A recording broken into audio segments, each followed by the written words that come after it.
1 y 6.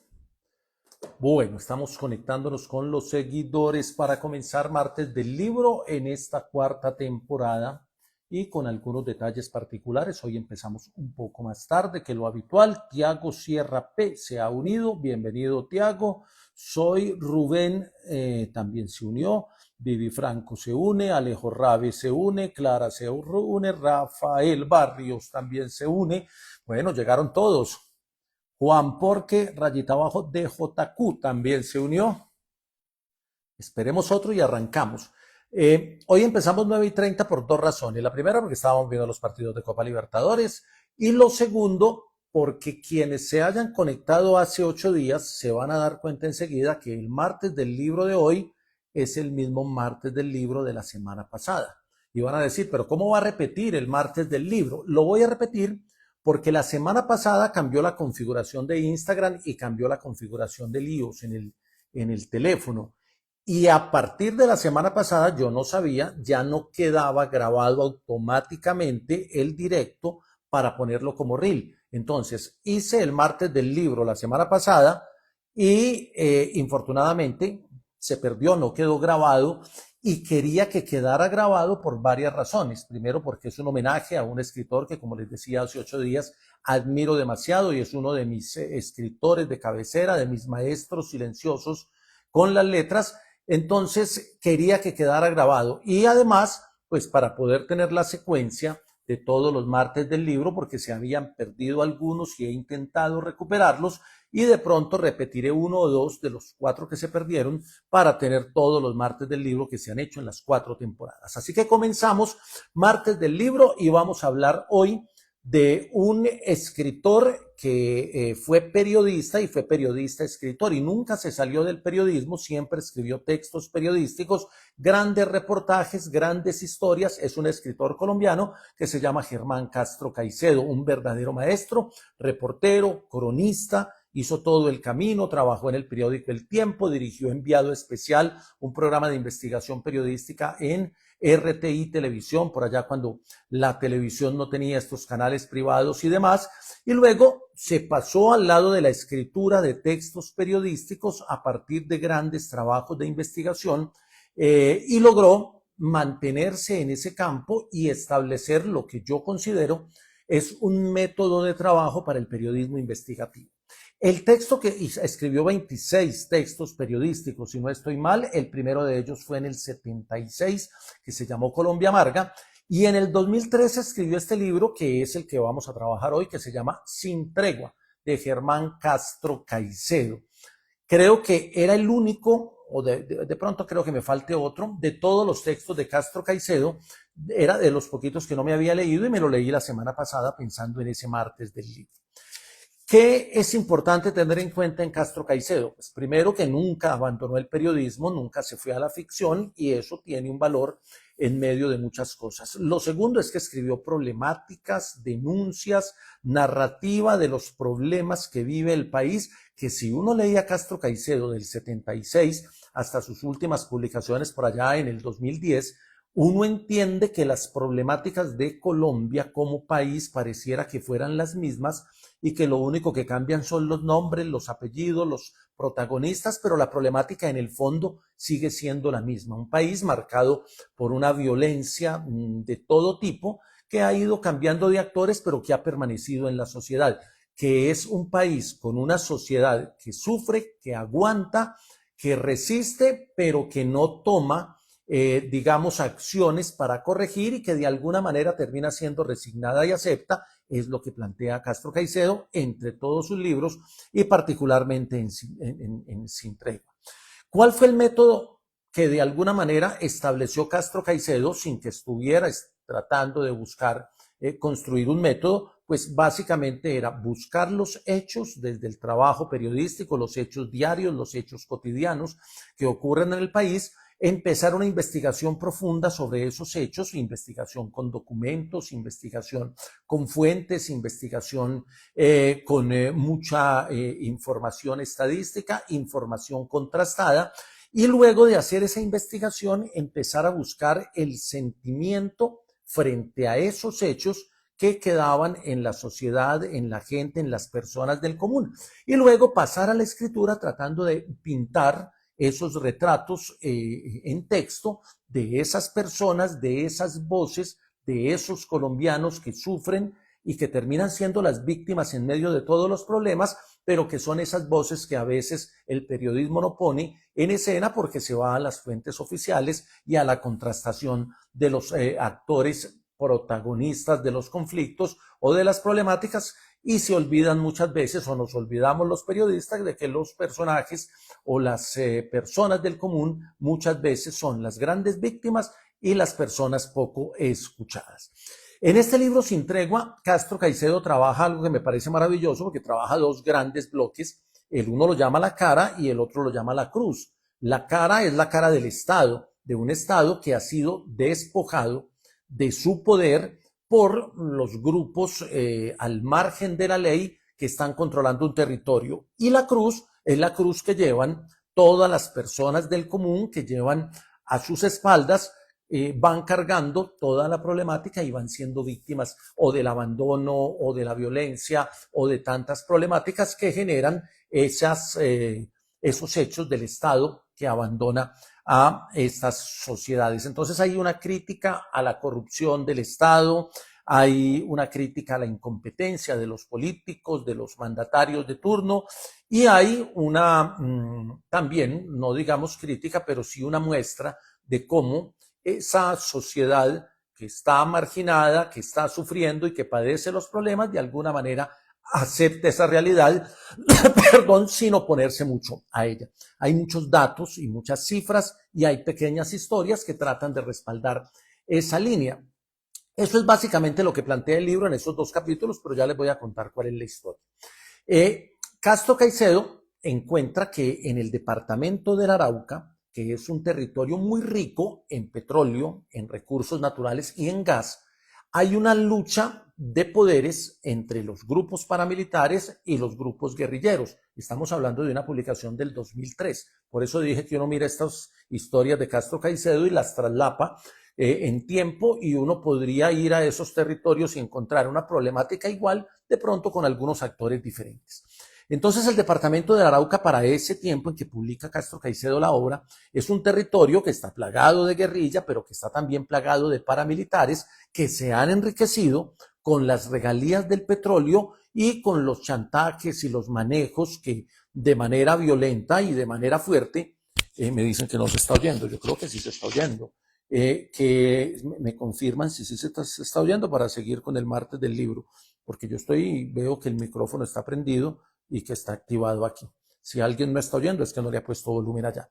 Entonces decía que es la historia del departamento del Arauca y del departamento del Casanare, donde la guerrilla ha construido un tejido social que plantea Castro Caicedo. No es muy fácil de destruir o de desbaratar ya con lo que se ha establecido aparte de esta organización. Y entonces dice que en el medio de esa sociedad que padece y que sufre, y de ese Estado que ha abandonado y que deja que los grupos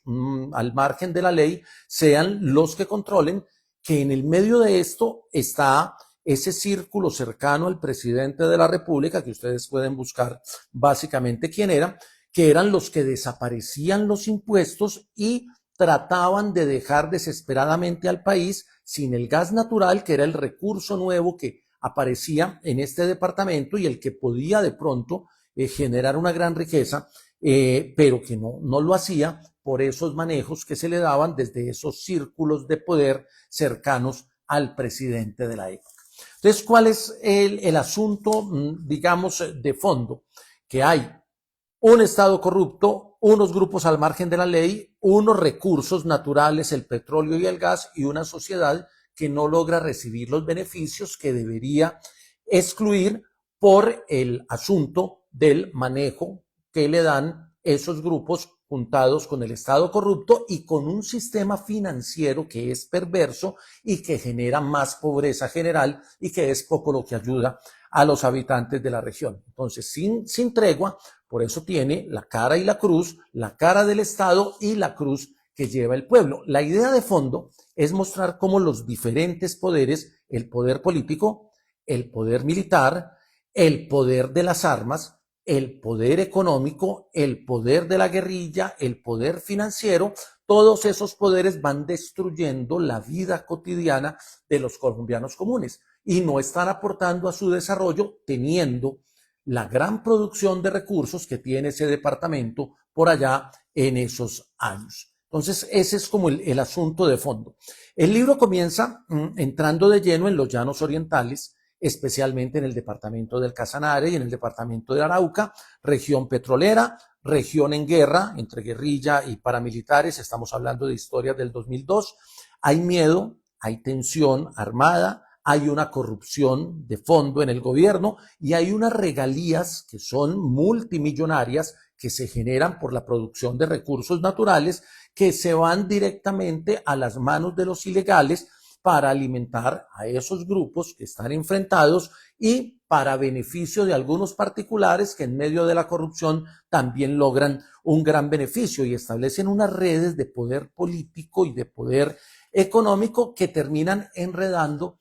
a toda esta cantidad de actores y que terminan sacando un beneficio particular y entonces terminan siendo los grandes perjudicados, los ciudadanos del común. Entonces, digamos que la cara es ese rostro del conflicto, de la violencia en el Casanare, de las tensiones entre guerrillas y paramilitares, del petróleo como trasfondo, como producto natural que genera mucha riqueza, pero que no se beneficia en el territorio, y de ese miedo que en la vida cotidiana van teniendo los ciudadanos ante una institucionalidad que es incapaz o que es cómplice frente a los avances de la violencia que cada día son mayores. El poder del petróleo, en vez de generar desarrollo, profundiza la guerra, es como la primera parte del libro.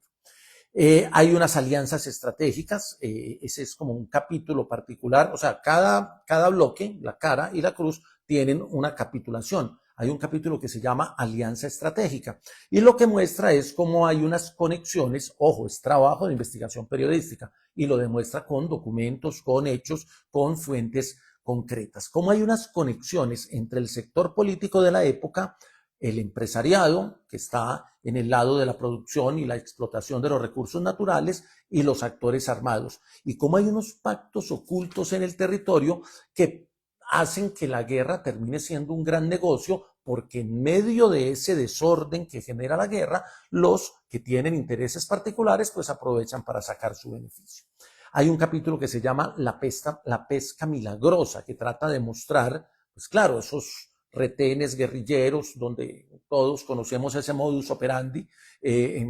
tratan de conseguir dinero a partir de retener a las personas, pero también habla de una pesca milagrosa que la hace la corrupción política y que la hacen la corrupción financiera, también captando unos recursos que no les pertenecen. Cómo desaparecen los recursos, cómo manipulan los impuestos y cómo tienen todo controlado y cómo todos viven finalmente del saqueo. Los paramilitares, los guerrilleros, los gobernantes, los corruptos, los cercanos, los círculos cercanos al presidente, los particulares que entran en esa corrupción y demás.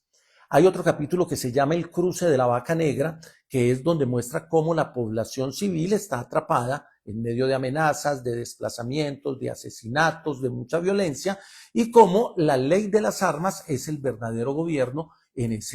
esos departamentos petroleros de Colombia que están en los llanos orientales. Hay un documento o un capítulo que está fundamentado en documentos sobre el superávit fiscal,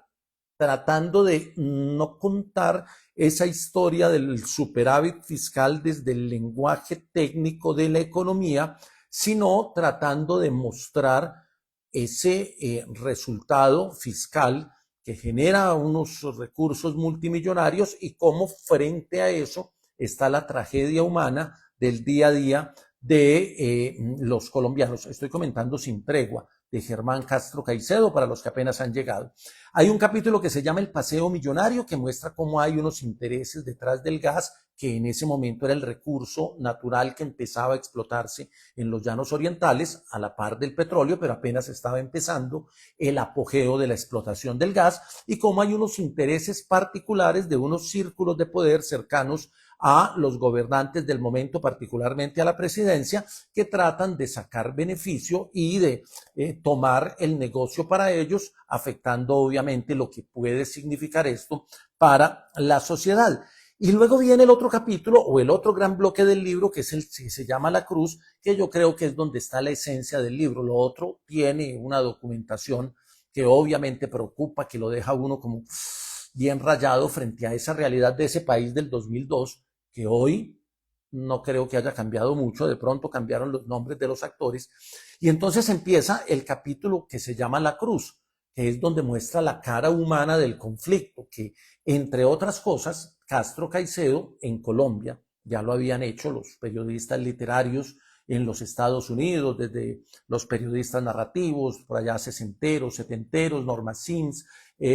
Truman Capote y todo ese bloque, Norman Miller, periodistas norteamericanos que ya habían entendido que parte del periodismo es tratar de humanizar la historia a partir de los actores, que puede que no sean los principales, pero que terminan siendo las víctimas. Esa propuesta ya existía, pero Castro Caicedo la pone en práctica en sus libros y es tal vez lo más valiosa de toda su literatura. Entonces empieza mostrando el sufrimiento del pueblo, las víctimas, las familias desplazadas, los ciudadanos del común en medio de todos esos conflictos, y empieza a buscar, encuentra unas historias y las plasma en el libro, incluso con nombres propios. Hay un capítulo en ese segundo bloque que se llama La canción de los ahorcados, creo que es en un tono desesperanzador, de muerte, de abandono del Estado, de unas comunidades que sufren, de una violencia que se hace parte de la vida cotidiana y que los ciudadanos aprenden a vivir con ella.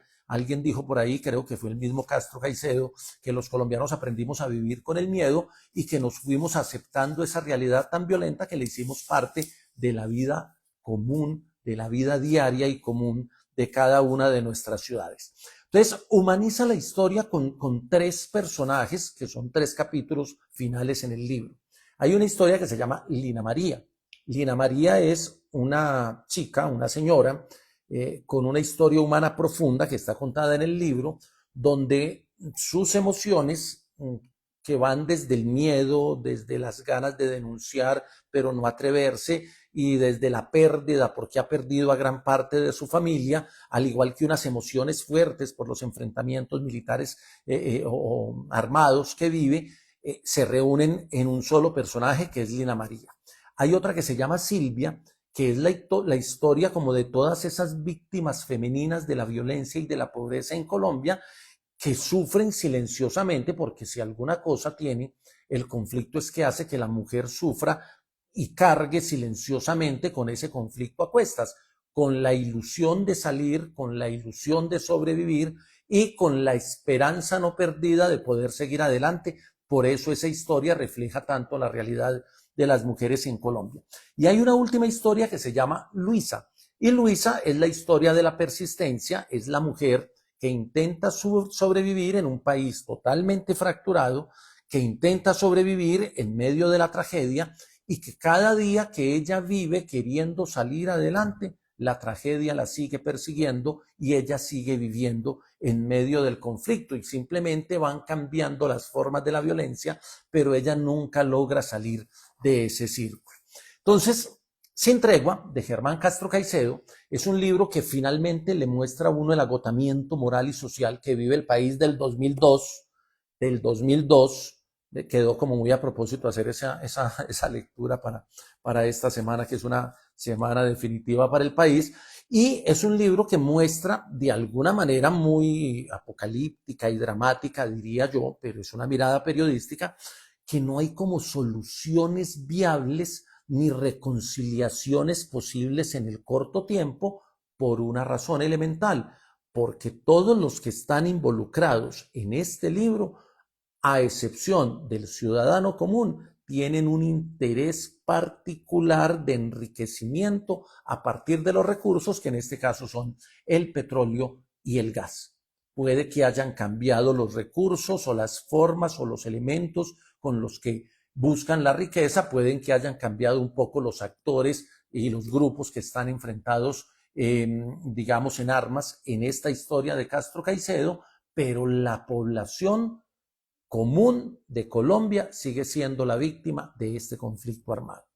Esto lo han llamado algunos realismo trágico, haciendo ahí una paráfrasis del realismo mágico de García Márquez al realismo trágico de Castro Caicedo y de algunos otros autores. Yo no sé si clasificarlo como tal o simplemente dejarlo y presentarlo no como realismo trágico, sino como la triste realidad de un país que todavía no se cuenta realmente más allá de lo citadino y de lo capitalino, donde hay historias que tienen que ver con muchas problemáticas de la condición humana y temáticas universales, el amor, el desamor, los encuentros, los problemas, los conflictos, lo psicológico, pero este tema de la violencia en Colombia, si uno no lo mira desde los textos periodísticos y si uno no supiera que Castro Caicedo fue un gran periodista y que lo que hace en sus libros es mostrar el resultado de investigaciones periodísticas,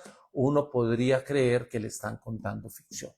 y que la historia es un poquito exagerada, pero no lo es. Es una historia profunda, es una historia dolorosa, es la historia de Colombia vuelta. Trabajo periodístico, este es Sin Tregua, hace referencia a los llanos orientales, a los pueblos y a los departamentos más ricos en recursos de petróleo y gas, pero los más ricos también en conflictos armados entre grupos al margen de la ley y los más ricos en corrupción, tristemente, porque hay unas estructuras de poder político que tratan de administrar los recursos no para el beneficio común, como ordena la Constitución, sino para el beneficio de algunos particulares. Es un texto para reflexionar, sobre todo esta semana que tenemos tantas cosas en el país. Se lo recomiendo. Les repito, para los que llegaron tarde, este martes del libro lo hice la semana pasada, lo hice en directo, pero no quedó grabado porque la plataforma cambió. Hoy sí queda grabado, ya me aseguré de eso, entonces ya va a quedar ahí en el feed. Recuerden que se vale compartir, que se vale comentar, que se vale invitar gente para los martes del libro, que son a las 9 de la noche, y lo hicimos un poquito más tarde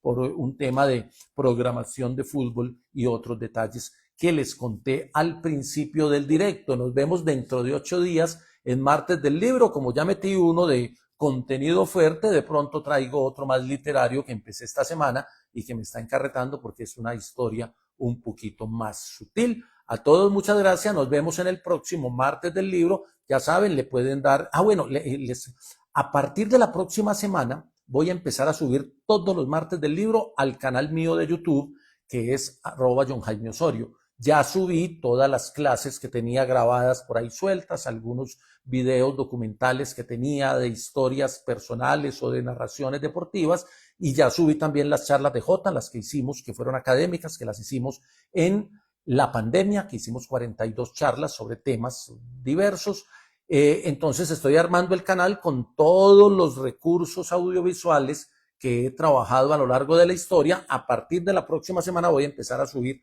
los martes del libro, que ya llegamos a 94, para que cuando lleguemos al número 100, ojalá ya estén todos en el canal, bien presentados, bien organizados, con alguna edición que le voy a empezar a hacer a los martes del libro, para que nos quede ahí el recuerdo y la historia de todo lo que hablamos de los libros en este canal y nos queden más fáciles de buscar. Todo el material audiovisual de este servidor va a estar en @JohnJaimeOsorio, transmisiones, comerciales, clases, conferencias, charlas, todo lo que he hecho ya lo estoy llevando allá. Todavía voy en el proceso de recopilación y luego empezaré a producir en ese canal algunos contenidos. Entonces vayan dándole like en YouTube a @JohnJaimeOsorio, pero no se me vayan de Instagram, que aquí seguimos los martes del libro en directo a las 9 de la noche. Chao.